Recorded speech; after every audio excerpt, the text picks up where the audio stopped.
Good evening, everyone. Welcome to New Jersey EVA meeting. Today is February 10th, 2026. My name is Stan Jaracz, and if you would like to follow the presentation at your own pace, you can scan the QR code. I just want to remind everyone that we have sponsors. We have DCFC sponsor levels, level 2 and level 1. And currently we have level 1 charge sponsor Signature Detailing New Jersey. If you would like to get 10% discount as a member of New Jersey EVA, please contact us and they will take care of your vehicle. Today we have exciting agenda. I will first give some update about new members and renewals. And then some news about electric vehicles within New Jersey as well as nationwide. And then we will be welcoming Ashley Lynn as a new EVA board director, director of communication and fundraising. Our main speaker today will be John Voelcker. He's going to talk about the Great EV Reset. John is Advanced Auto Technologies and Policy Reporter and Analyst. And then we'll talk about the next meeting. So for those of you who are new to this series, I just want to mention what is our organization about. And actually recently, National EVA updated the mission statement. The tagline is very simple. It's accelerating the adoption of electric vehicles. But more to the details of our mission is that the mission of EVA is to accelerate the adoption of electric vehicles by empowering our nationwide member-driven network of local chapters, of which New Jersey chapter is, to educate communities, share real-world EV experiences, and inform decision-making. EVA equips individuals and communities with unbiased, experience-based information about electric vehicles, provides national resources and support for chapter-led outreach and educational events, and coordinates with policymakers and stakeholders by sharing member insights to inform decision-making. With chapters across the country, EVA supports current and future electric vehicle drivers by providing clear, practical information that bridges real-world experience, policy, and community needs. Our organization is 501c3 nonprofit, and it's largely volunteer-run. All donations are 100% tax deductible. If you'd like to join, visit myeva.org. And for more information about our chapter, visit jerseyeva.org. Member updates. We would like to thank Paul Tashima, new member. I already met him last month during First Responder EV Awareness Program at Emerson. Thank you so much for joining and thank you for coming to that event. Renewals. Robert Daly, Ira Gross, George Koutsouratis, Tom Malagany. He runs the State of Charge YouTube channel. Most recently, he was testing Yarbo, the robotic electric snow thrower, and his video of the appliance of the robot clearing his driveways went very viral, and it was covered through numerous television channels. Next renewal, David Snyder, Terry Seuss, Romy Vreeland. Romy is the chair of Rivian Owners Group. We thank you so much for being part of our group as well. In total, we have 95 active members, and our chapter is on top in terms of actual paying members. So we are very grateful to all of our members, and we would like to welcome everyone else to join, because the more members we have, the more voices we have to advocate. National and New Jersey EV news. So you may have heard that the federal judge ruled that billions in federal NEVI infrastructure funds that had been frozen must be returned to states that sued the government, including New Jersey. As a result, New Jersey is expected to receive about 73 million in restored funding for EV charging stations. And today I actually learned that Trump administration released new rule that all these charging stations have to be Buy America and Build America compliant, which will be difficult because, as you know, lots of equipment is being imported. New Jersey recently passed a law, S4834. It's tightening e-bike regulations, requiring riders to be licensed, registered their e-bikes, and carry insurance. There were lots of complaints in the communities that people riding electric bikes are not careful. So one of the regulation is that you have to be 15, and pretty much you have to have special license, which is like a light version of driving license. EVA partnered with Consumer Reports to gather EV drivers' feedback on charging station payment issues, non-working stations, and connection issues when you charge up. This helps them to advise on how EV charging can be improved. Our chapter ranked number 4. Congratulations, this is pretty good. Also news from the National EVA. Now we have a campaign, EV Love Story. We are asking you to show off what your EV means to you and your family. You can either record 20 to 30-second video of you and your car, for example, at the charger or at work or wherever you feel comfortable. Alternatively, you can also take photo of it and write a brief story about 40 to 50 words, and then send it to EVA using the link that you see. We'll post your love story on our social media channel, and the campaign is currently running. It started yesterday until February 14th. Also, I want to remind everyone that Drive Electric Earth Month is coming up. I will not go into much details because it's an annual campaign. Everything is the same, but remember that the deadline to receive event kit is March 5th, which means that we have less than a month to register events for April. Last time I was also reporting on the grant that was yanked by Trump administration for test drives, and which was contracted through Plug-in America. Plug-in America sued DOE, and they won the court ruling to restore the funding.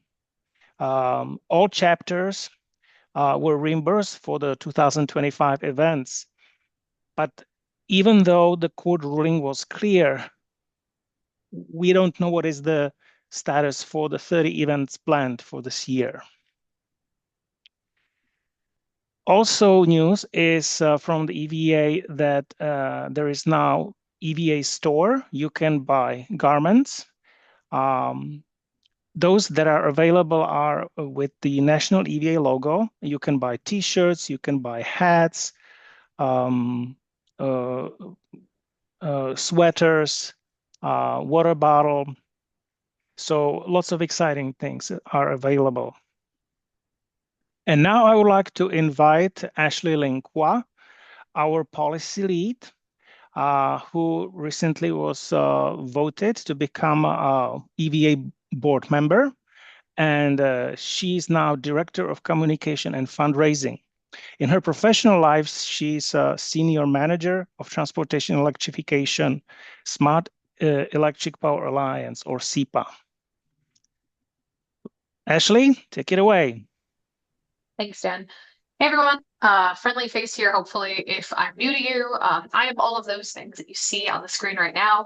Very excited to be elected to the recent board of directors for a 3-year term that started on January 1st. as Stan said, I'm overseeing the communications and fundraising committees that we have up at the national level for EVA. If you like what you see with the mission statement and with all of the companion language, you're welcome. That was me.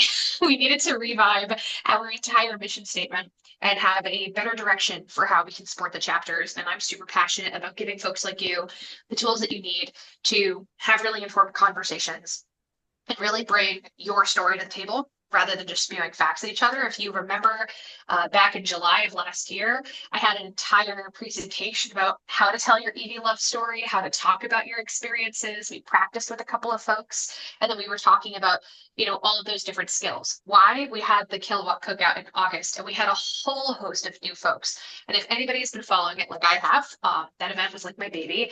It was great. And we had critical acclaim that was very good, actually, from the national level, from EVA, from Generation 180, and from other news outlets that picked up that work. So a huge thank you again to everybody else that has been working round the clock and all year long on the ground EV efforts. And so really quick update from my end is that you're probably going to see more member value from EVA for things that we can do at the national level to support your work. What does that look like financially? What does it look like training wise? It's still shaping up, but I'm very excited about that. But if anybody has any questions in general, I'm happy to answer anything that I have for you right now. I'm actually also on the committee for the annual meeting. So all good things shaping up for our next annual meeting. Very exciting. So I'm going to pause really quick. I'm going to take like maybe one or two questions if anybody has them, very quickly lightning round, and then I know that I'm going to turn it over to John. So does anybody have questions about anything at the national level if nothing is clear?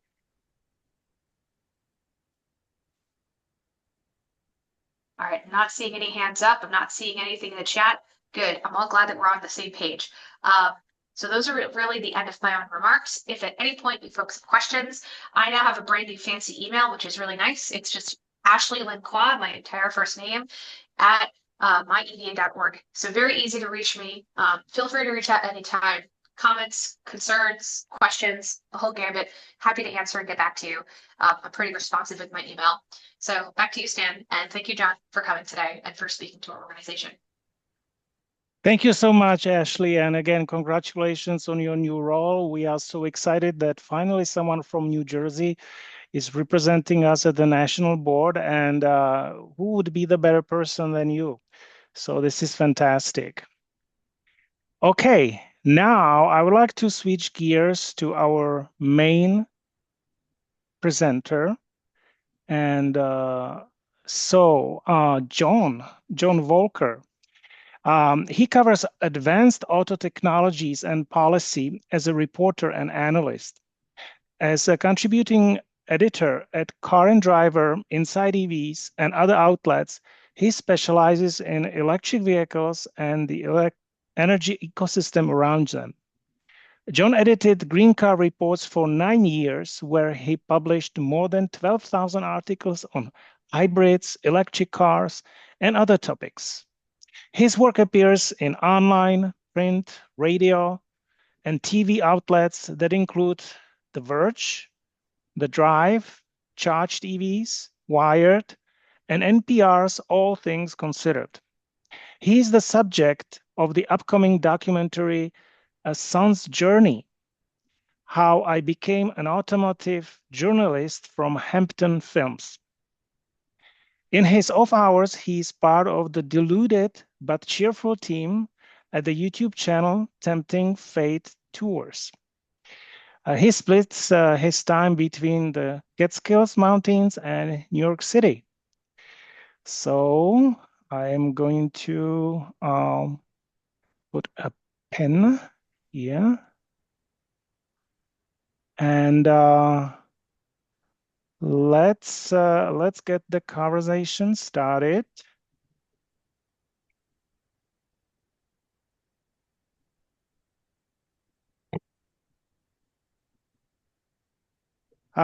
Hey, John, thank you so much for being here.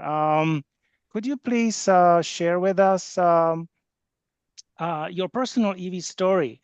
When did you start reporting on electric vehicles and what made you do so? Well, I've always been a car nerd, and it just took me the first 50 or so years of my life to get paid to do it. um, through a career inflection point, I think it's fair to say. In the mid 2000s, I had a chance to start writing about EVs and decided that that was really what I wanted to do. I was asked to do a top 10 tech cars article for a magazine I'd worked at. And in thinking about this prospect of becoming a working automotive journalist at age 50, it seemed like you needed something to make you stand out. And in 2006, there was zero good journalism about hybrids, the upcoming electric cars, really that sort of end of technology. Green cars back then were maybe hybrids, but also diesels, natural gas vehicles. Remember those? And as a friend of mine said, when I explained that I was going to specialize in this, John, I love you, but you're crazy.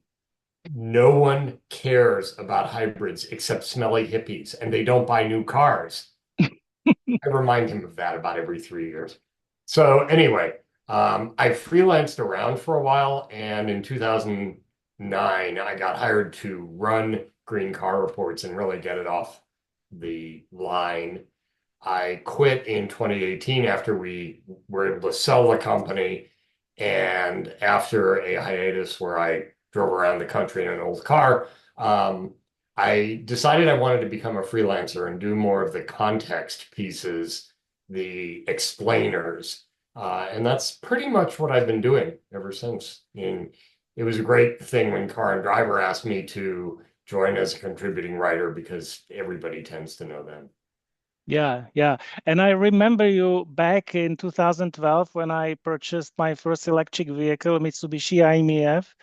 And I was under assumptions that there are no EV related reporters that, just like dealers were considered not knowledgeable about the electric vehicles. I thought that reporters and you broke that notion to me. So and I consider you very highly for what you have been doing with the Green Car Reports as well as what you are doing now.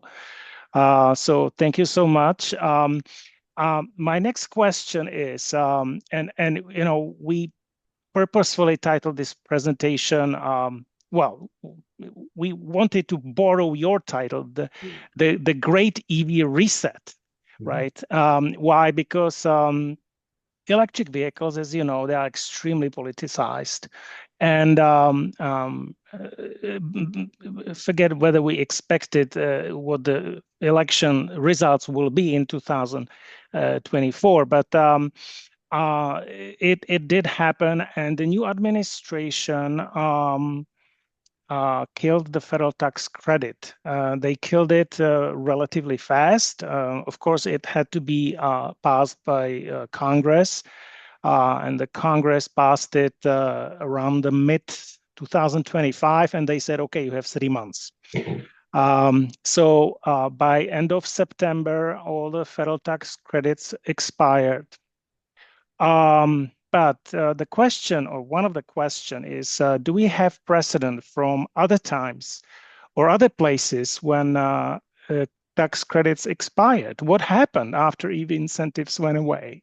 And how did it impact EV sales in the short and the long run?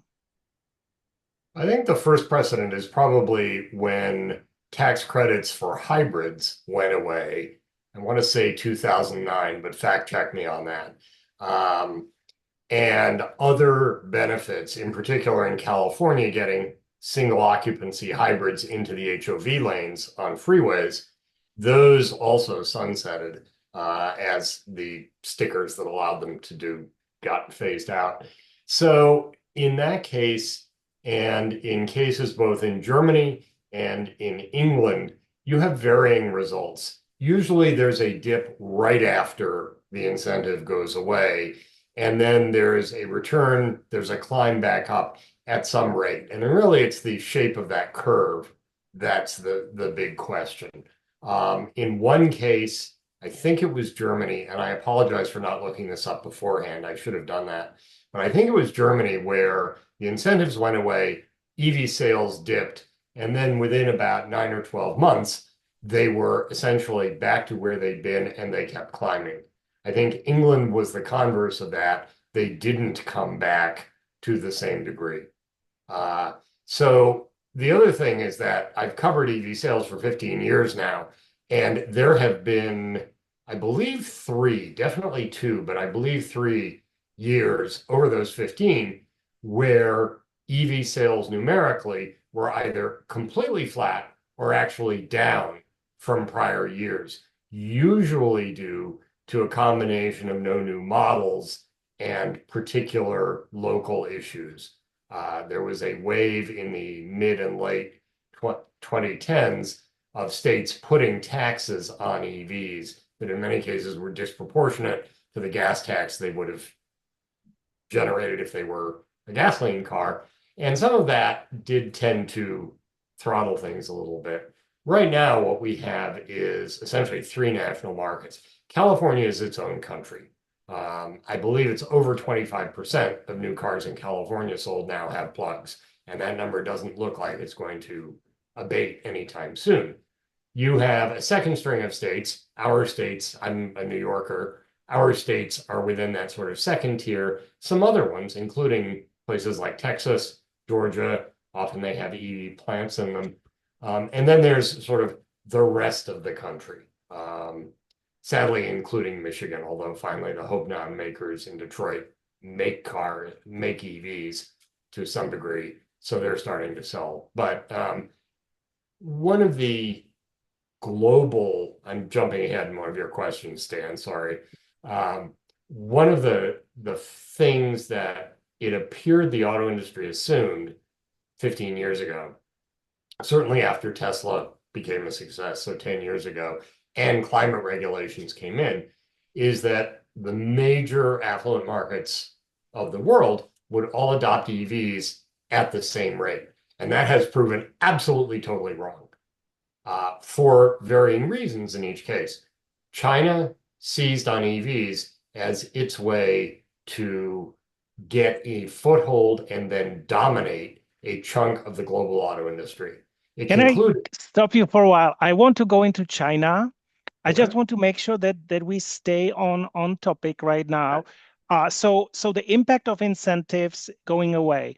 And I just want to compliment you that in the United States, we actually experienced that in 2018-19, because back then the incentives were linked to the car maker selling 200,000 vehicles. Right.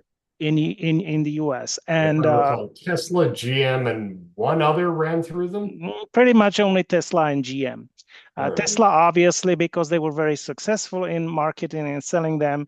But what was interesting, that specifically for Tesla, that was mostly impacted, their sales continued to climb, even though the incentives expired.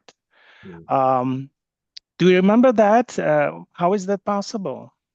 Oh, I remember that very well. And the answer is that at that point, Tesla had one of the very few and certainly the best looking mid-market EVs with well more than 200 miles of range. Mm-hmm. Remember at that point how radical it was when GM announced they were going to develop the Bolt.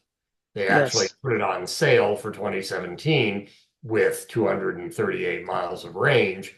But that was a radical thing because only really Tesla had done that before, and they did it at the high end of the market. Mm-hmm. But in 2017, the Model 3 started to come out in numbers. So essentially, once Tesla blew through its 200,000, largely with Model S's and Model X's, frankly, they had a less expensive, good-looking, compelling, all the Tesla benefits and superchargers vehicle that was new and fresh. And that continued in 2020, despite the pandemic, with the Model Y.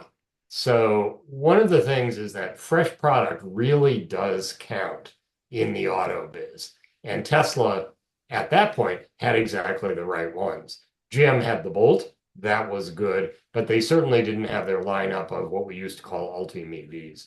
So that's right. Yeah. The rest of the world was playing catch up. I mean, the Leaf Well, the leaf was not properly updated until when it was late, and they didn't replace the fast charging port. It was still CHAdeMO.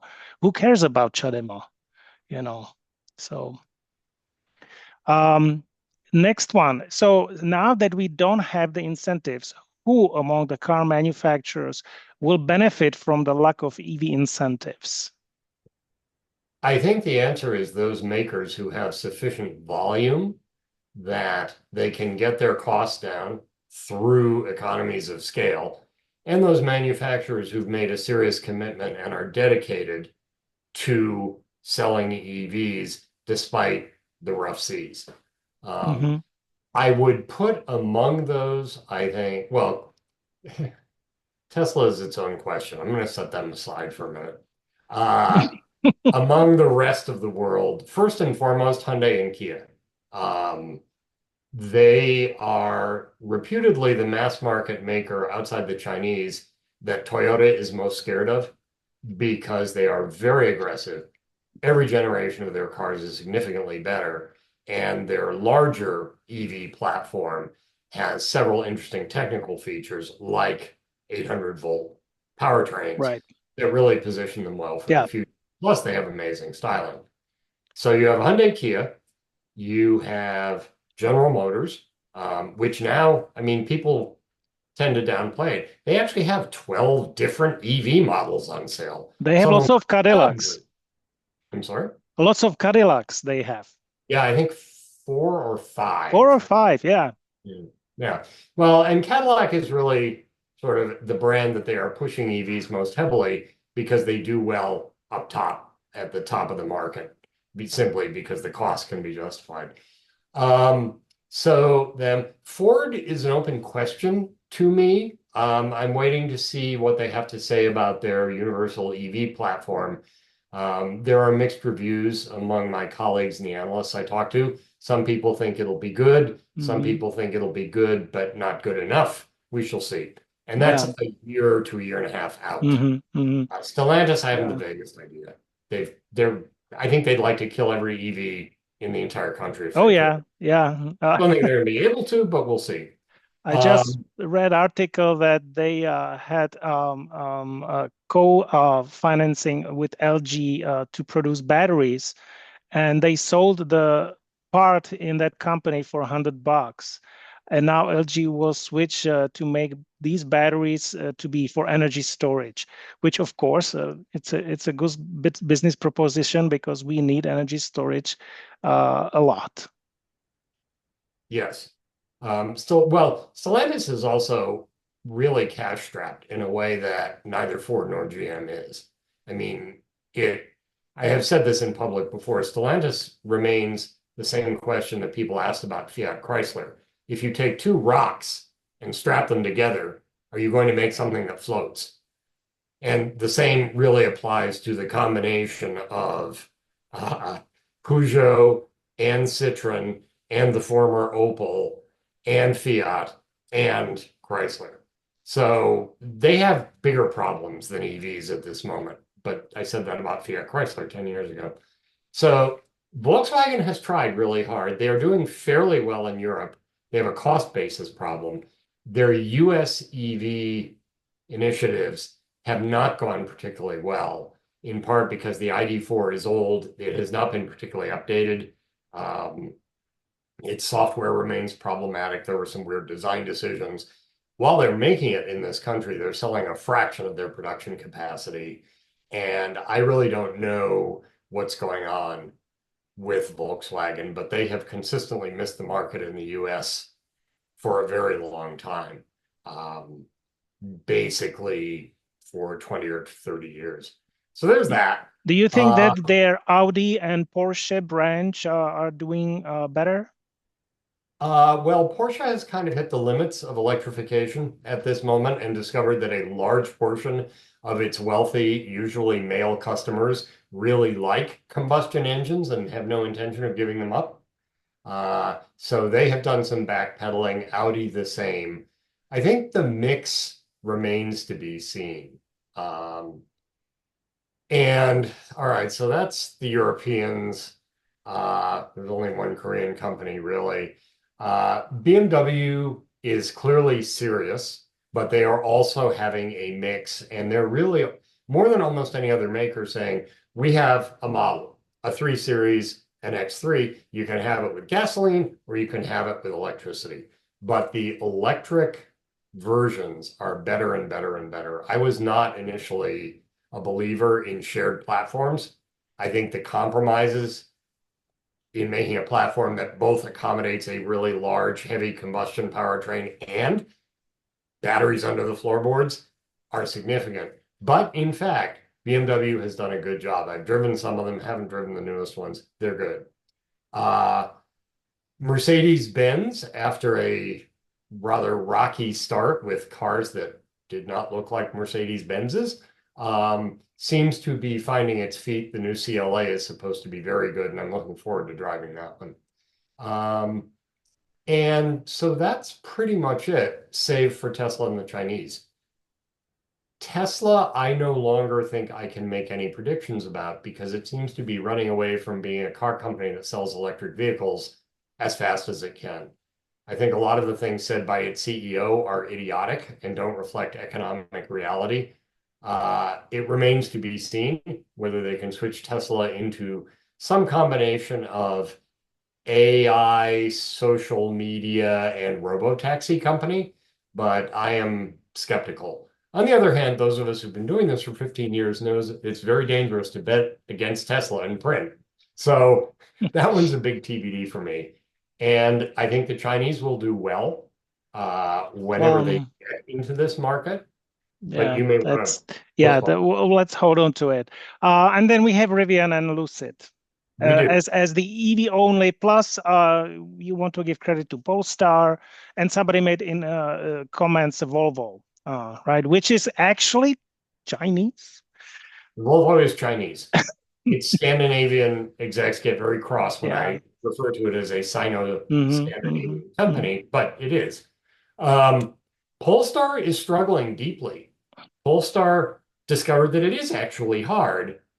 It takes a lot of money applied over 10 years just to make Americans aware of what your brand is and that it may be an automobile. So they have not done very well so far. We will see how things like expensive compact sedans with no rear windows actually do. But that one's very much TBD, and the numbers have not been meaningful. Volvo, Polestar, Rivian, Lucid. Yeah. So I'm a believer in Rivian. They said quite properly the R2 is their make or break.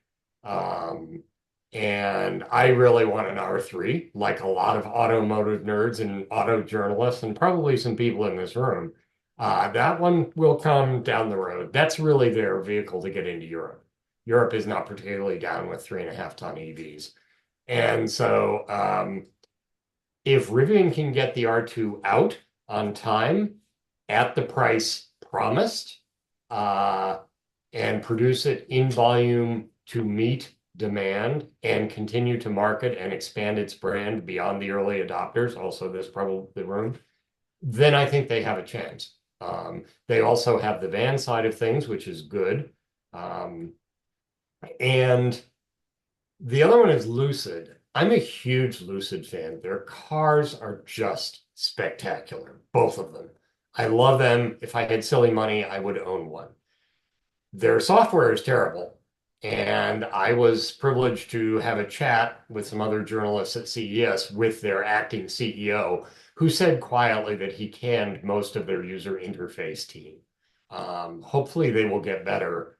I had a Gravity during cold weather, and since y'all are in New Jersey, I can say, in what world does it make sense to require 5 on-screen motions to turn on your heated seats and then your heated wheel? Because they're not only on different screens, but in different submenus of the vehicle. This, to me, is just emblematic of them really not understanding how people use cars. But the engineering and the powertrains and the handling and the styling and all the rest of it is so good. I really hope they make it. And supposedly, they're going to have their less expensive vehicle, which probably is minimum of 45, Supposedly it's going to be seen this year. We'll find out. Wow, I am very curious about that. Did they tell you whether it's a sedan or SUV? They didn't, but I will bet you dinner anywhere in New Jersey it is not a sedan.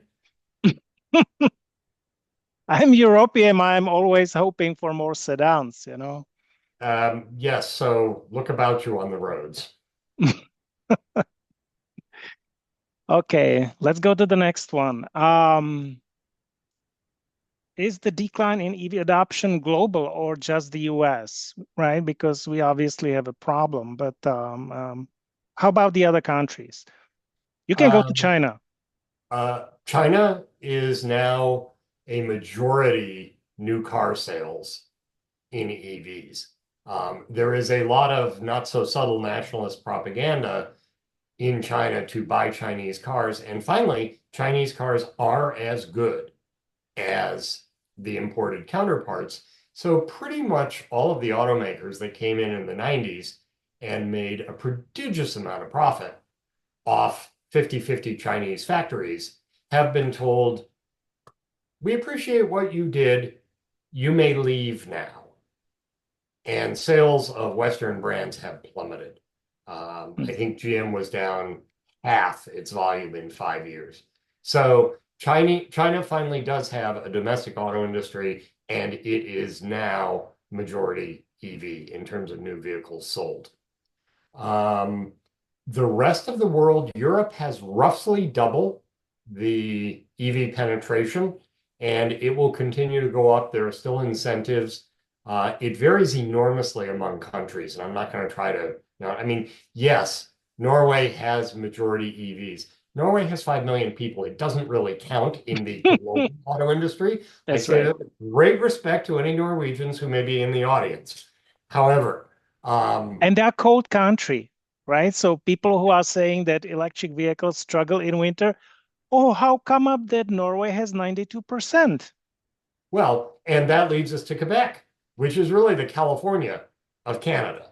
Hmm. Um, and they also have very cold weather, but they have cheap and provincially owned electricity, expensive gasoline, and they are adopting EVs hand over foot, unlike much of the rest of Canada.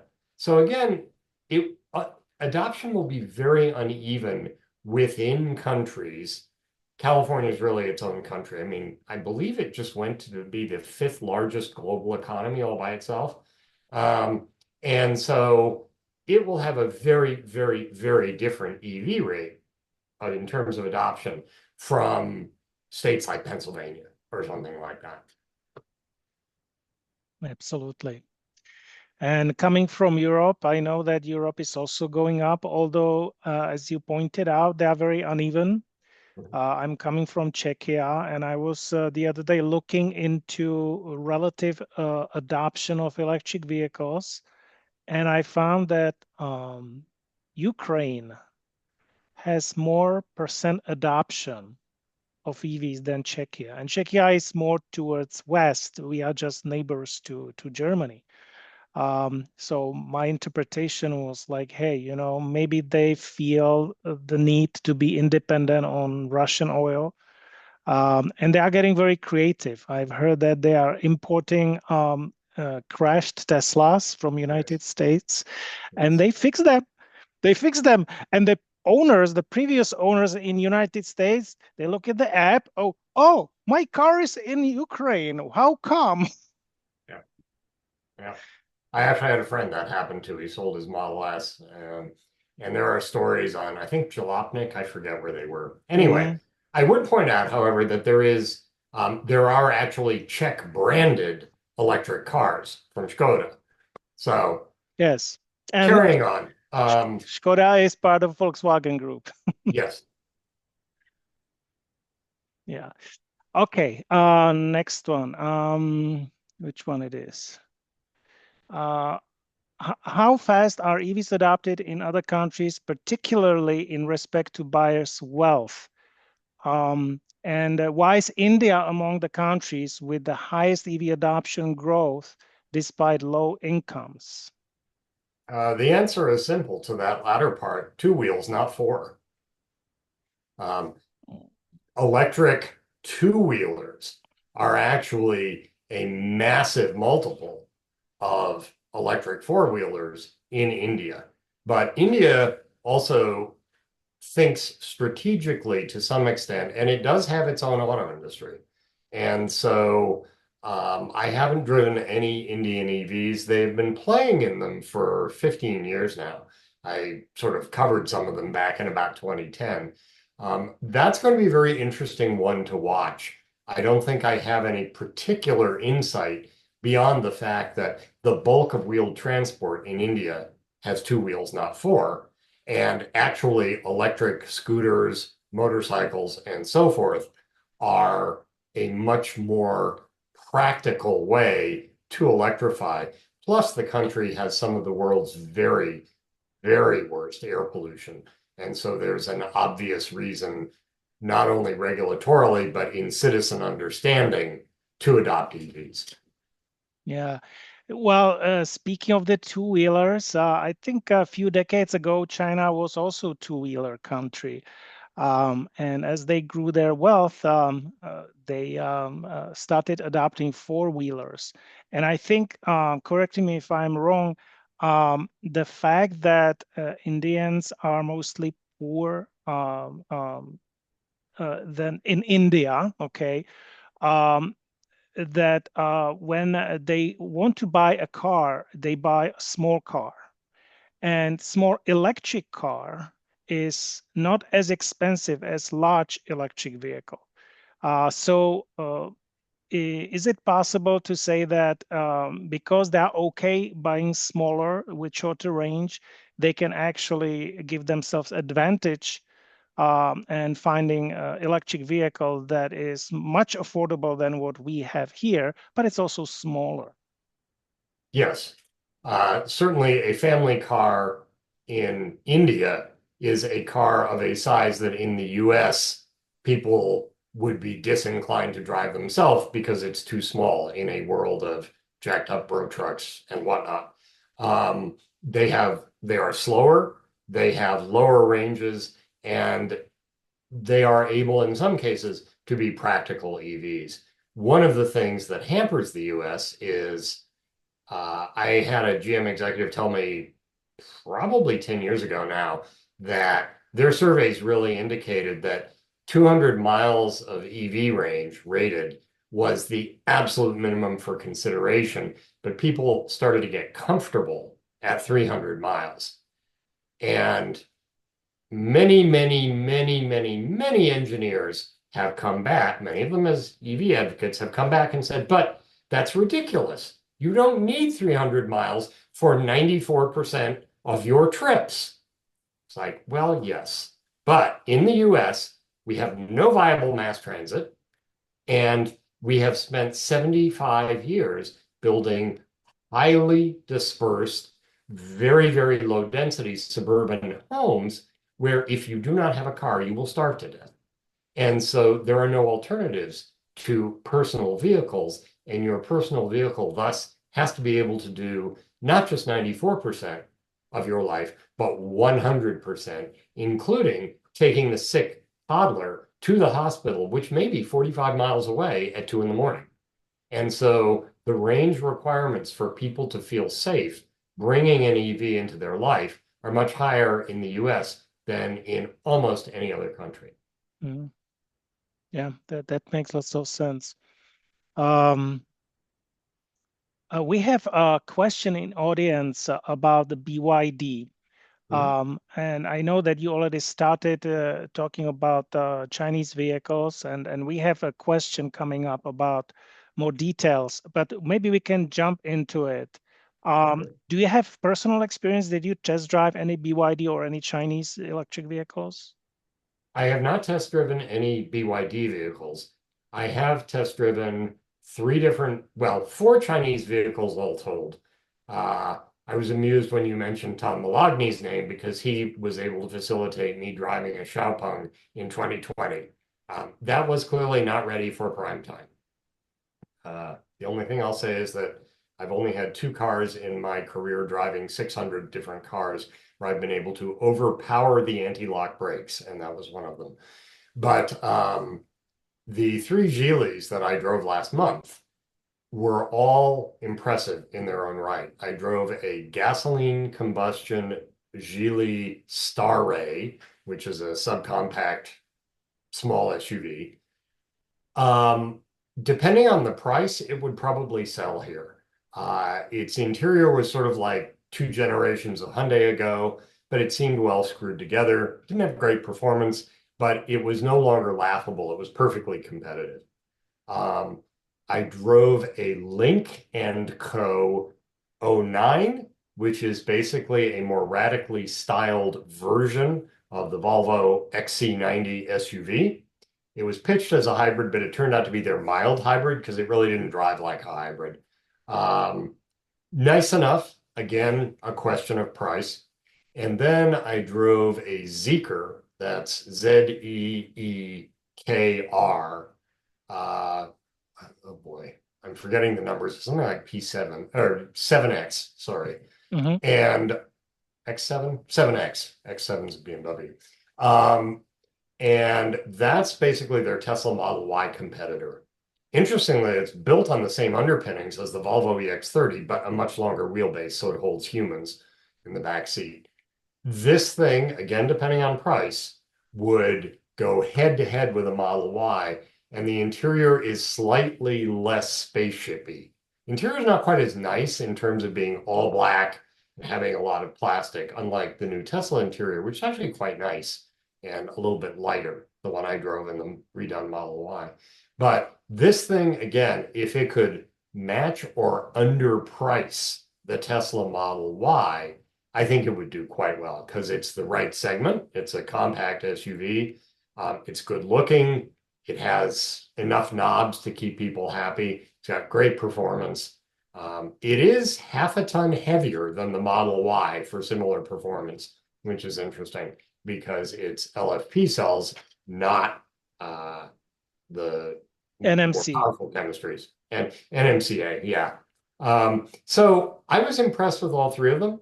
I think if and when Geely comes to the States, they will almost certainly use the existing Volvo factory in South Carolina. The challenge, as I wrote in The Verge, and this is where I tout myself and say these are places I write, the challenge is that the Commerce Department has very specific limits on not allowing vehicles to be sold that have software either for telematics or autonomy and hardware for autonomy that has been designed or by any company that is Chinese or controlled by Chinese investors. It's a fairly broad brush, or being sold by a Chinese car maker.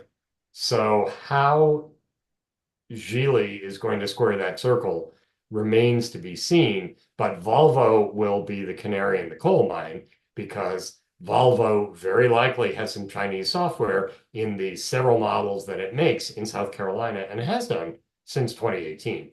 And so they can apply for waivers effectively from Commerce.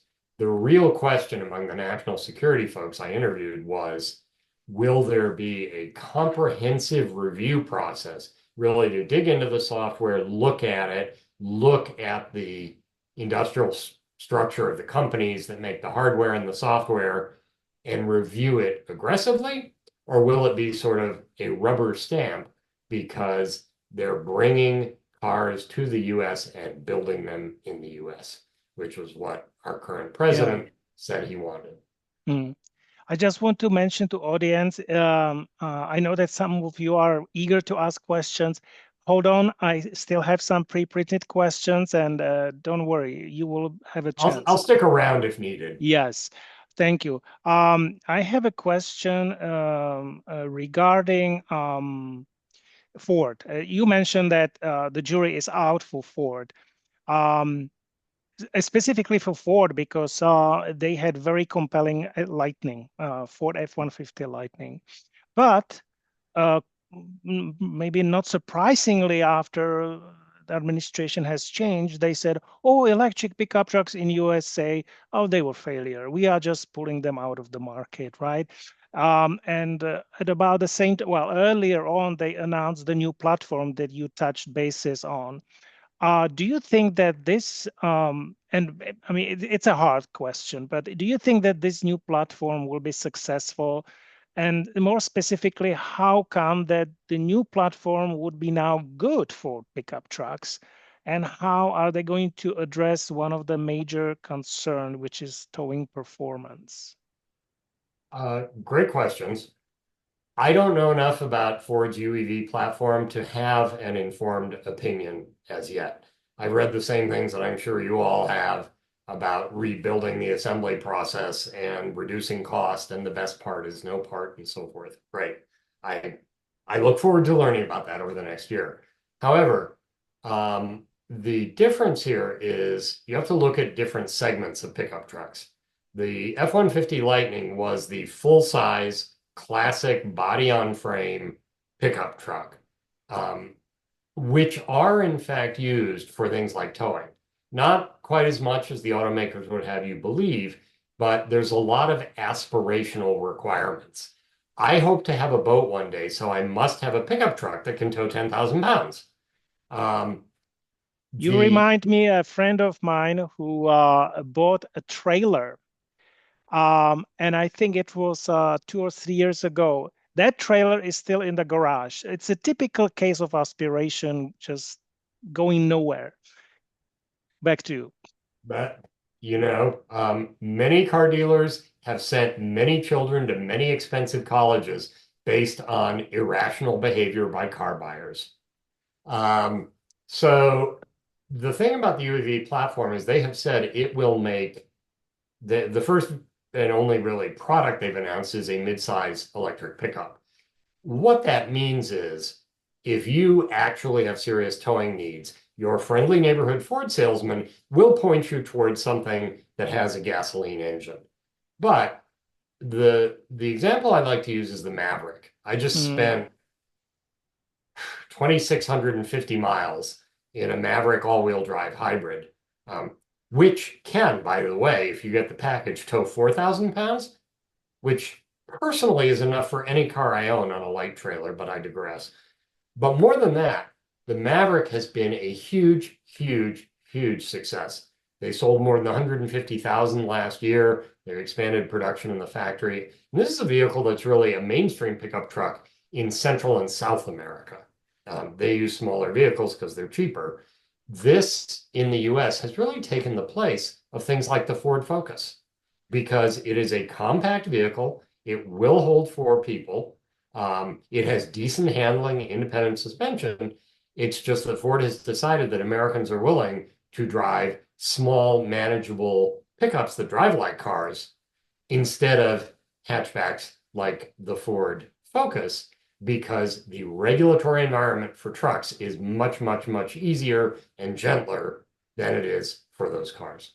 And so I expect the Ford midsize pickup, the all-electric one that's coming in 18 months or so, to be more of that. It will be a smaller pickup for people who do light hauling, put your mulch in the back, but not for people who tow trailers. Very good, thank you. Now, it's also quite difficult, but I'll still, lots of startups didn't make it. And being startup is difficult. So there were companies like, some people may forget, but I will remind them, Byton, Lordstown, NMG was a long time ago. It was No More Gas. I don't know whether you remember them. Coda, Fisker Karma, then Fisker. We can call it Fisker too. Arkimoto, Electromechanica, which was just single-seater. Canoe, Proterra, buses, right? Bollinger, Nikola, well, whatever Nikola with the hydrogen, whatever they mean. So today we have lots of startups, and technically Rivian and Lucid are still considered startups. We have Slate, we have Scout, Tello, Faraday Future is still around, I guess, according to my records, and my favorite Aptera or Aptera 2, right? What is your take on these startups? The only ones I follow seriously are Rivian and Lucid, although I'm very interested in keeping touch with Slate. Mhm. Um, the and I know a couple of the guys at Aptera. I actually drove Aptera 1 probably 18 years ago now. As an engineer, I love the concept of the Aptera. It is entirely irrelevant to the global auto industry. If they are lucky, if all the stars line up in their favor, they may sell 2,500 a year to people who want to be seen driving something that looks like an Aptera. It is just not relevant. I'm sorry, guys. I'm fond of what they do and I follow them. And, if you get one, I'm going to ask to drive it. But it's just so Rivian and Lucid are both volume makers. Lucid has to get to volume, which means sort of from their current 10, 15,000 a year up to 50 or 100,000 a year, which the lower price vehicle should do. I think Rivian will be there. Whether or not they can turn consistently profitable and do the Tesla thing where they are actually profitable after 15 years, very much TBD. They both had a lot more cash burn than Tesla did at the same times in their development. Mhm. I noticed President Trump, when he returned from Japan, he had a press conference and he was surrounded by all those CEOs from D3, um, which Lauren wants to call D 2.5. Or I actually coined that. I want to you say, did? Okay. yes, that was Sorry. mine. Lauren borrowed it with permission. Okay. So, and and what Trump said, he was like, oh, there are things like a K car. Oh, I like them. Why don't we have them, right? And all of a sudden, one of his said, oh yeah, we'll take care of it. We'll take care of it. And then I noticed how Jim Farley, when he was talking to Trump, and it was like a public facing essentially, when he strategically mentioned the word affordable cars multiple times. And I think he was hitting on the tariffs and everything, right? But what do you think? How actionable is to legalize K cars in U.S. roads? Forget whether they are gas or electric. Although, I would love them electric, of course. But what do you think? Is it actionable? Absolutely not. Jesus. I mean, there are many cases where our president says things that are not necessarily based on fact, analysis, or understanding of the industry.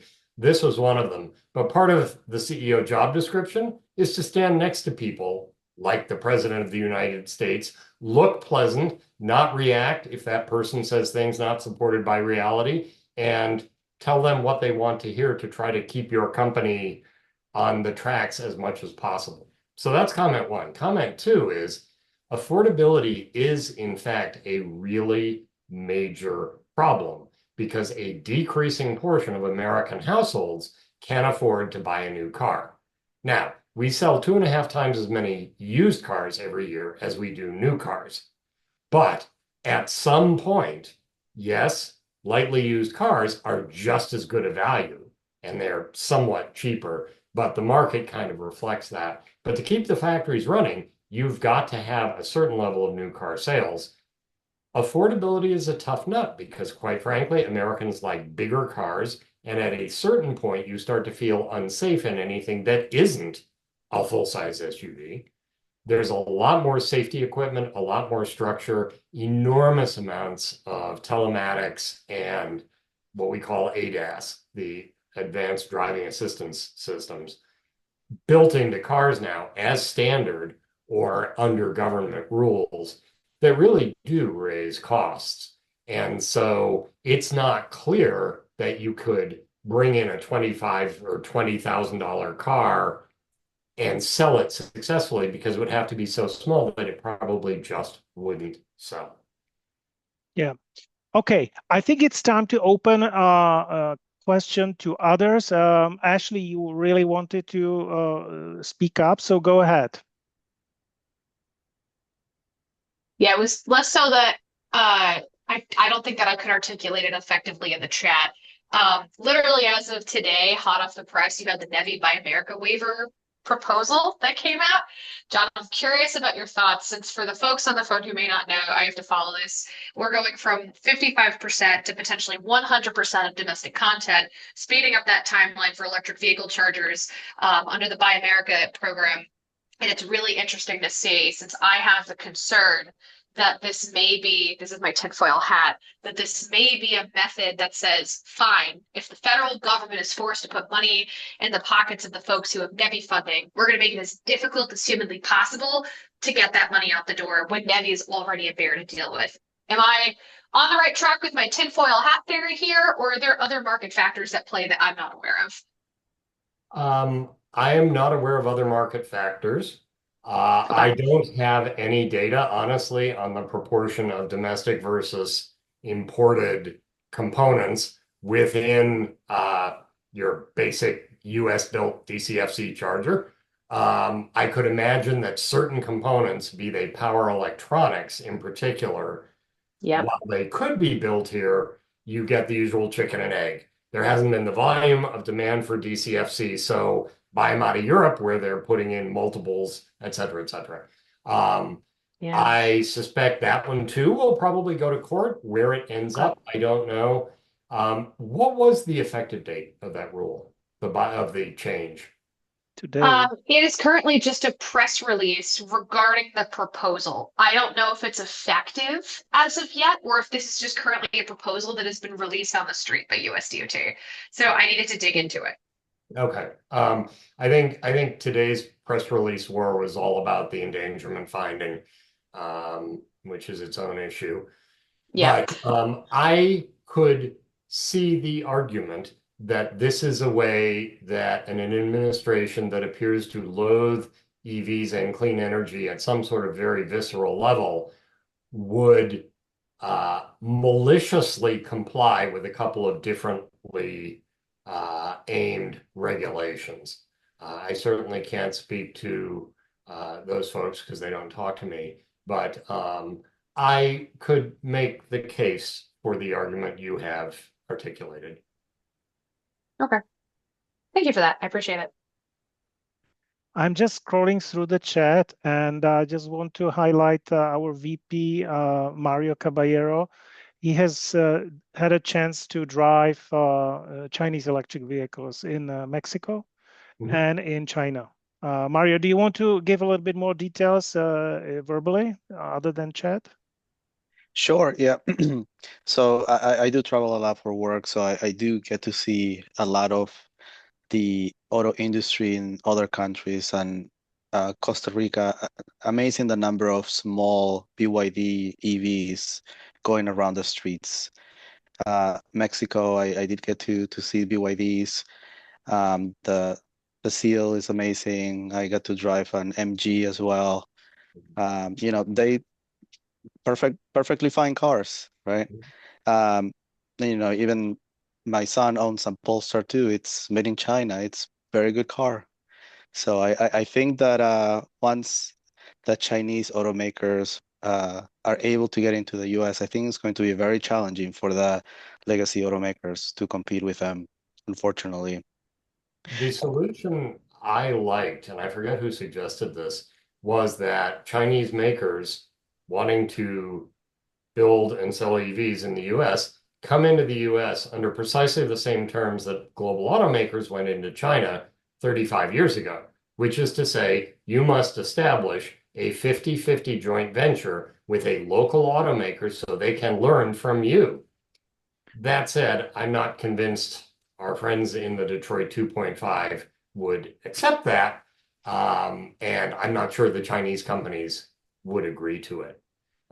Really, there are only a couple of interesting questions in this phase of my so-called career. And one of them is, will the Detroit 2.5 get there together in this hiatus from direct Chinese competition that they have been given?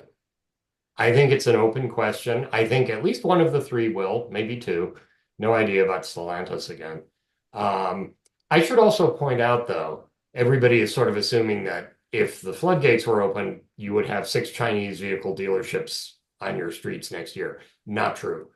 It takes an immense amount of effort to set up a new auto brand, which is why you don't see very many people doing it. You know, Hyundai did it, then Kia did it and got taken over by Hyundai. Just the setting up of the Genesis network out of Hyundai was its own big lift. It's estimated to take about $1 billion of marketing just to make the car buying households of America aware of what your name is and that it means cars. That's just to get it out there and stick, let alone setting up a service network and a dealership network of whatever form in a very large nation that has very big spaces between lots of it. So I think it will happen. I think I'm betting on Geely.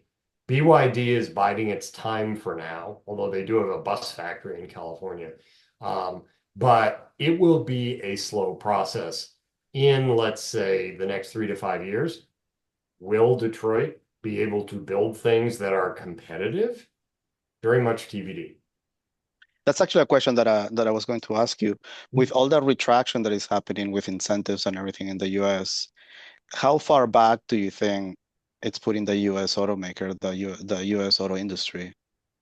Well, it's putting every EV seller in the US back to some degree. I mean, that includes Volkswagen, it includes Hyundai, Kia. Volkswagen builds ID4s in Tennessee. Hyundai builds Ioniq 5s in, I think it's Georgia, et cetera, et cetera. Kia builds EV9s. All of those folks, to some degree, were hurt by that. Detroit is its own set of challenges because they have the disadvantage of being located where they are, which means that they see a world that is largely large trucks, drives of 200 miles or more every day. And most of the Detroit execs I know who come to California, or even a car mix like, I don't know, New England, maybe New Jersey, just come away baffled. It's like, how can people live like that? And GM execs, at least now, and Ford execs have to do 1 or 2 overseas stints. So they actually live in markets that are not at all like greater Detroit. That's a good thing. But they still have a less global perspective because of their home market and the general attitudes of the company town they work in.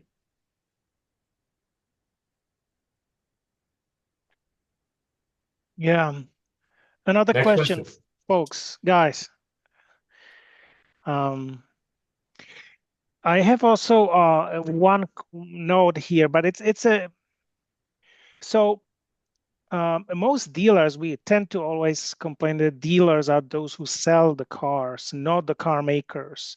But the regulation is more for the car makers, and they have to put lots of incentives to the dealers at first place to actually sell electric vehicles. And we did have some good sizable percentage of dealers who became excited about electric vehicles.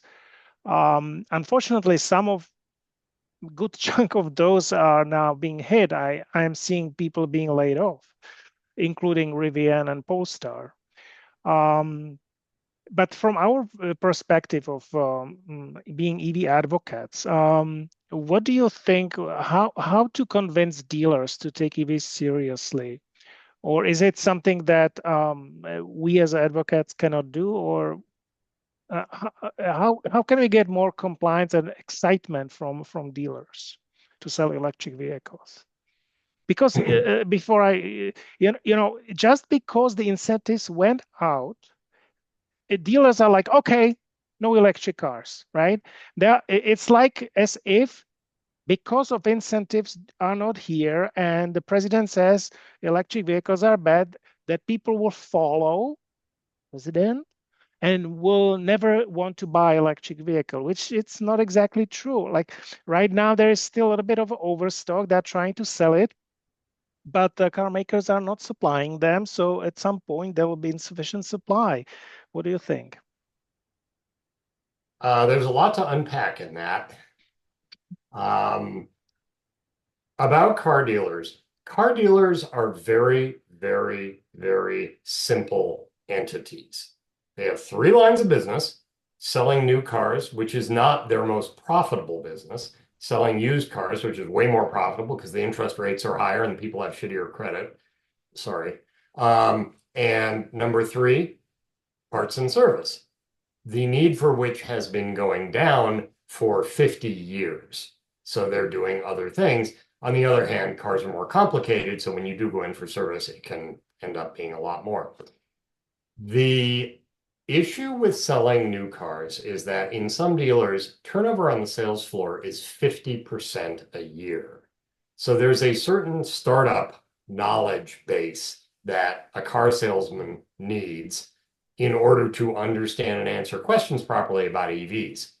The problem with EVs, the reason they would sell Sherman tanks, they would sell little red wagons if they could make the same amount of money in the same amount of time.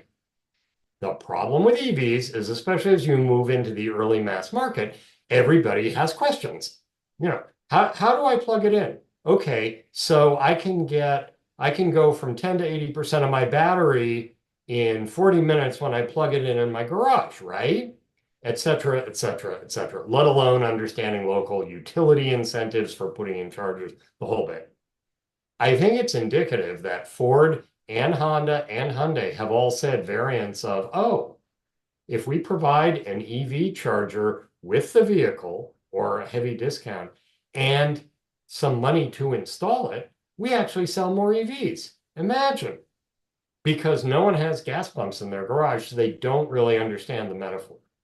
But the answer to getting dealers to sell more EVs is make sure the car companies give them as much profit as possible on the EV and somehow condense down the answering questions time or the extra effort required to walk someone through the multiple steps of buying an EV as compared to, oh, okay, that one's the same size as the last one. I like the red. Can we get it with the sunroof for $390 a month?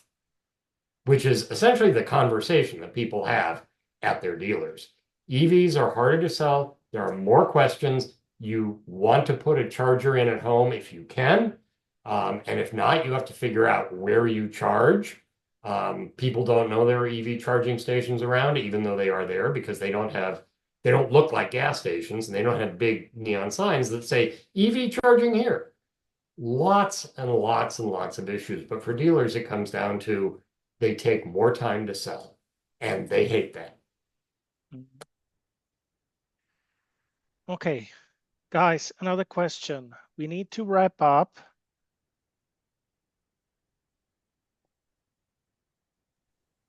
Robert, you're still asking about the. I have a question. go ahead. Yes. How do you counter the idea or the perception that car dealerships don't want to sell cars that they can't service or don't have to service? I understand where that comes from, but I think that gives the owners of car dealerships far more credit for long-term thinking than my experience suggests they have. Every car dealer I have talked to who owns or manages a dealership cares about daily sales, weekly sales, monthly sales, quarterly sales, and annual sales, which is why the period between Christmas and New Year's is the best time to buy a new car. You get the best values. You get the most discount because they really want to notch that sale before the end of the year. The idea, remember, the average car on the road is 12 years old now. So there's going to be a very long tail of service for the existing, 300 million ICE vehicles out there? I forget the number in the US.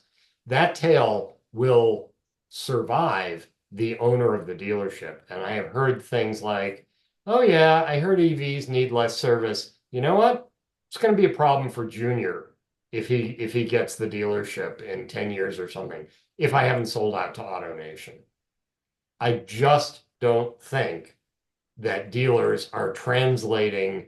At some point in the distant future, there will be enough EVs out there where I may see a hit to my service revenue to, I got 3 of them on the lot.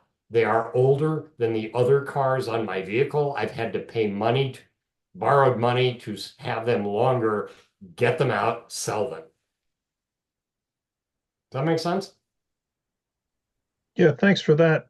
And is there a factor in that the new EVs are harder to service because they don't have the skill sets yet across the broader dealerships to service them, and parts are harder to get? And you hear horror stories about cars being out of commission for weeks or months waiting for parts. And that's not the dealer's problem, but they're the ones that would face that head on.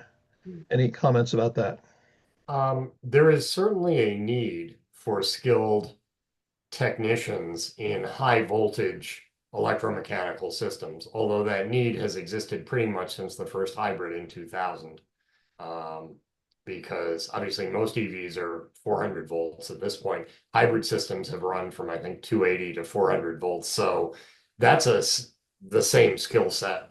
But much more broadly, there is a crying need for auto service technicians for every vehicle. And Ford has actually started a big program, and to the point where Jim Farley, their CEO, talks about it regularly to get more young people into the service trades because they just can't hire technicians for any money. It takes a particular set of skills and focuses to service cars to build up that knowledge base well. A skilled service tech can make 150 grand a year, but it takes time to get there, and a lot of younger people are washing out now. So yes, EV techs are needed, just as hybrid techs are needed, but all techs are needed, and it's really a subset of a broader problem. I would like to cut this talk right now, if you guys don't mind, because I have few more slides to left over, and I would like to really thank John for joining us. After those slides, if John is still available and you want to ask questions, we will revert back to this conversation. How about that?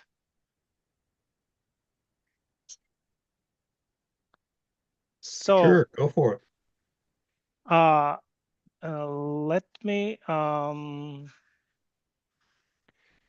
go back to this slide. So we have next week first responder EV awareness event in Somerville.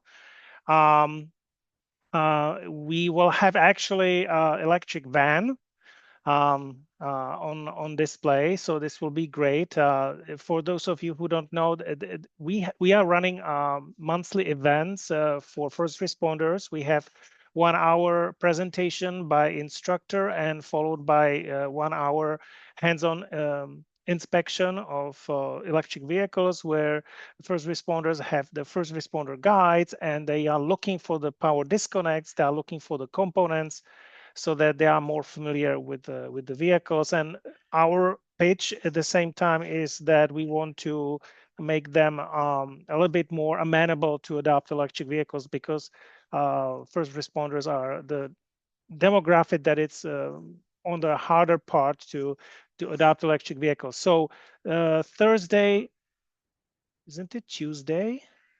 I think it's Tuesday, February 17th. From 7:45, let's say, to 9 p.m. We have scheduled also the next one for March 26. It will be in South Essex Fire Department in South Orange Village.